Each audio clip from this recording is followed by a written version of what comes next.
Selamat datang lagi di channel saya, dan hari ini saya gak akan bikin konten soal mencari ikan atau semacamnya. Khusus kali ini saya ingin membuat konten tentang bertani di Papua. Buat kalian saja yang penasaran kira-kira di Papua itu tanahnya cocok tidak buat bercocok tanam, dan bagaimana dari segi keuntungan maupun cara tanamnya di sini, apakah sama dengan yang luar Papua misalnya di Jawa? Mari kita bahas ya. Meskipun saya cuma tahu sedikit-sedikit, saya akan mencoba membahasnya.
Sudah sore loh, jam 5, tapi masih panas banget di Papua.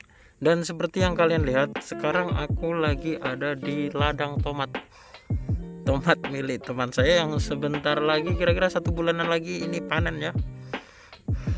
Kita pindah ke kamera depan ya supaya lebih jelas. Ya, ini adalah tomat yang 1 bulan lagi panen, seperti kalian lihat. Dan tomat dengan kondisi seperti ini, kalau di Papua di sini ini tergolong biasa saja. Maksudnya itu bukan tergolong tomat yang bagus ataupun jelek, standar lah.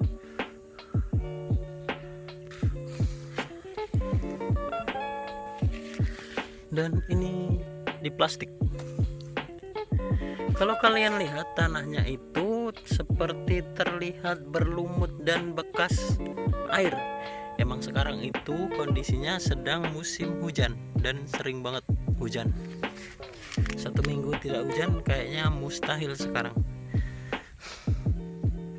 Dengan kondisi kayak gini, buat tanaman kurang bagus. Ya, kita lihat. Ini nggak terlalu luas ya, tapi tanamannya nggak cuma tomat saja, ada buah naga dan ini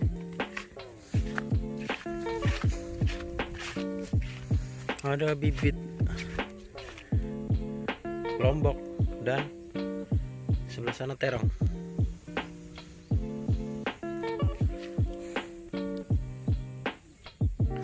Sekarang mari kita bahas dari segi perawatan. Apakah di sini itu cara merawatnya sama dengan yang di Jawa misalnya, ataukah berbeda? Bentar guys, saya mau duduk panas. Kita cari tempat duduk sini aja. Kalau dari cara perawatan tanaman di sini, itu rata-rata hampir semuanya itu sistem tada hujan. Kalau misalnya musim kering, kalian harus menyiramnya tiap pagi dan sore. Ya, nggak setiap hari sih, khusus untuk tanaman-tanaman yang harus rutin, misalnya kayak kalau musim panas banget nih, kalian harus sering-sering disiram juga sih. Kalau kondisinya tanaman itu butuh air banget gitu.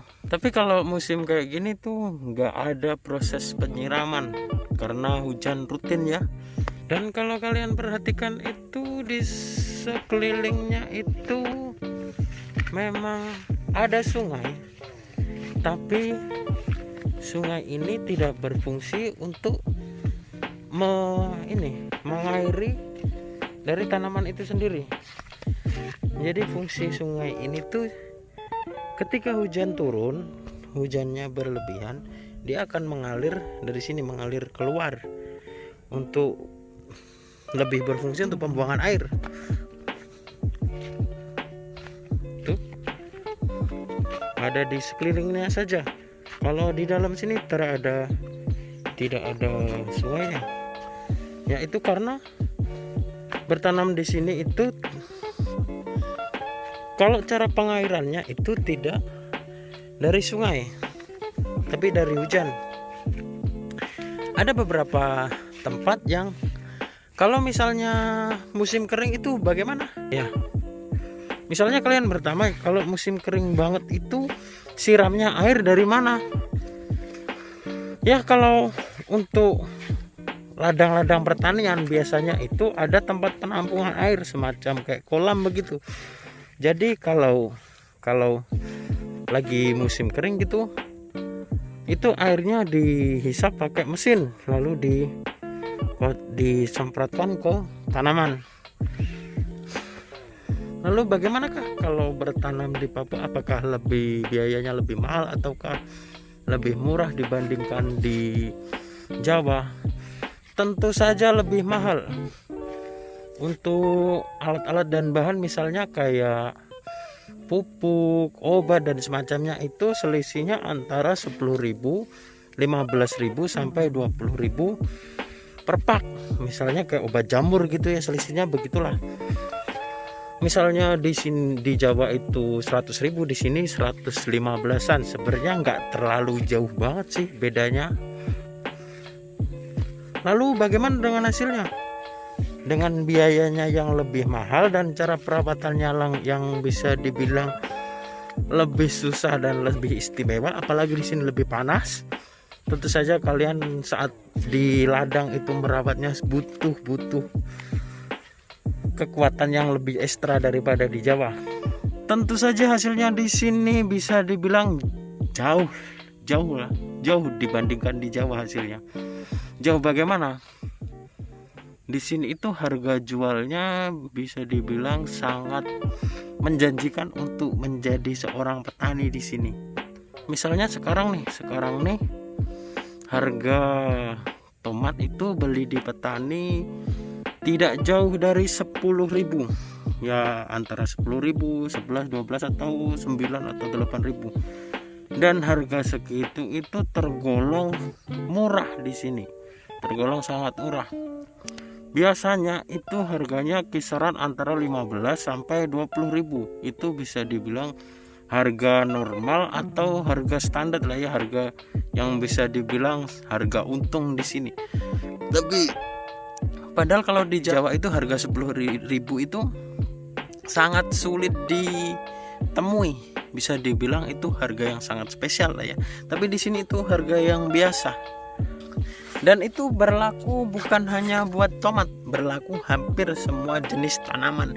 Kayak misalnya lombok, kayak sayur-sayuran, kayak terong, kayak segala jenis lah. Tapi untuk tanaman kayak padi, kedelai itu rata-rata di sini itu tidak nanam tanaman seperti itu. Kenapa? Karena itu panennya sangat lama dan bisa dibilang untungnya itu kurang bagus dibandingkan tanaman lain. Misalnya kayak padi nih. Padi itu panennya sekitaran 3 bulan kan. Dan kalau misalnya kayak kita nanam sayuran nih, kayak misalnya terong tuh sekarang harganya ecerannya itu sekitar 10.000 itu belinya di petani kira-kira 7.000 atau 8.000, dan itu isinya sekitar 5 biji. Kalian bisa bayangin 5 biji terong itu di sini 10.000. Kalau di Jawa kalian mungkin harga 2.000 saja, 3.000 itu sudah sangat mahal. Tapi di sini jangan bilang kalau di sini. Jadi untuk tanaman kayak padi gitu, jadi bukan tidak bisa ditanam ya, tapi itu kurang menjanjikan kalau ditanam di sini.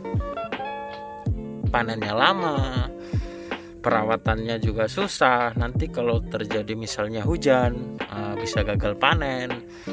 Karena kayak padi itu kan sekali panen, beda dengan kayak tomat, rica, lombok, itu kan panennya bisa dilakukan berkali-kali. Kayak misalnya sayuran nih, kalau sayuran kayak misalnya kangkung, sayur, terus kayak semacam-macam kacang, itu kan panennya nggak nunggu lama. Misalnya kayak kangkung itu 15-20 hari itu sudah bisa dipanen. Sedangkan kalau nanam padi itu kita harus menunggu cukup lama buat panen. Sudah haus uang tahu. Lalu apa kendalanya? Rasanya kurang adil kalau kita bicara cuma enak-enaknya saja. Kalau misalnya musim hujan itu di Papua itu sering banget terjadi banjir karena sistem pengairannya yang bisa dibilang sangat tidak bagus untuk bercocok tanam. Karena tanahnya yang tidak rata, sungainya lebih tinggi dari ladangnya, itu membuat kalau terjadi hujan yang cukup deras, cukup lama, itu membuat tanaman jadi rusak dan mati. Otomatis gagal panen. Biaya produksi, biaya pemeliharaan semua hilang. Hal-hal kayak gitu. Dan tidak setiap saat itu harganya juga bisa dibilang mahal.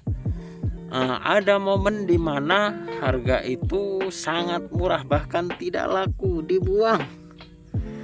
Tapi momen-momen seperti itu tuh sangat bisa dibilang tidak sering terjadi lah ya, cukup jarang. Dan bisa dibilang harga-harga murah di sini sama dengan harga mahal di daerah Jawa. Maksudnya begini nih, misalnya tomat harga 55.000 nih, kita belinya di petani. Kalau belinya di petani itu di sini itu bisa dibilang murah banget lah ya. Murah itu membuat petani sedih gitu. Tapi kalau di Jawa itu kan harga yang cukup bisa dibilang mahal toh. Ya begitu ya, mungkin perbedaannya. Oke Bang, lalu bagaimana harga sewa tanah di Papua? Untuk soal bagaimana kita menyewa tanah, sistemnya di Papua, bagaimana kita bisa menanam, bertani di Papua, harganya, soal biaya sewanya, mungkin harga tanahnya kalau punya banyak uang, saya akan bahas di video terpisah karena itu lumayan panjang. Kalau saya gabung nanti jadi terlalu panjang video ini. Ya begitu saja video saya hari ini. Jangan lupa kalau kalian video ini bermanfaat buat kalian subscribe lah ya. Sampai jumpa di video selanjutnya dan bye bye.